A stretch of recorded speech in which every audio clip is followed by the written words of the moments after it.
Millions across the country and here in the Tennessee Valley watched and waited for that verdict to be handed down. That's where we start. Thank you for joining us. I'm Connor Ward. And I'm Cindy Stallworth. It took a year, but many local community leaders say they feel relieved by the verdict in the Derek Chauvin trial. But even Minneapolis Attorney General Keith Ellison said today, one verdict is not justice. It's accountability. He says systemic change needs to happen, and the local leaders I spoke with agree. Let's listen in. While I'm appreciative of the quick verdict and the guilty verdict, I don't see where there could have been any other verdict based on the clear and convincing evidence that was presented. I really just felt a sense of relief that he was found guilty on all three charges.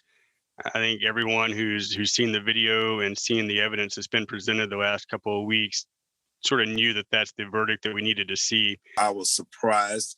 I won't even say pleasantly, because human lives are devastated, have been devastated by this particular occurrence, this murder, this lynching, if you will.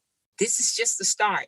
We can't let our guards down. There's still much work to do. Former Minneapolis police officer Derek Chauvin was found guilty of all charges, second and third degree murder and second degree manslaughter in the death of George Floyd. I believe that the defendant guilty. This verdict and also the evidence that was available during this case will definitely push local governments to make this more of a priority, meaning that no one wants their city to be famous or known for something this violent.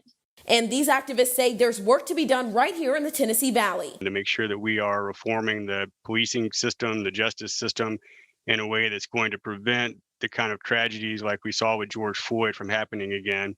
And it's going to prevent some of the things we saw even surrounding the protest right here in Huntsville. We had police violence at a peaceful protest, and we've seen the sort of the outcomes of that. The city council will be receiving just in 2 days from now a report on that. And so we need to see that the justice is done there, and that we really can build a system where police and the community work together and can trust each other. Chauvin was taken directly to jail and will be sentenced in 2 months.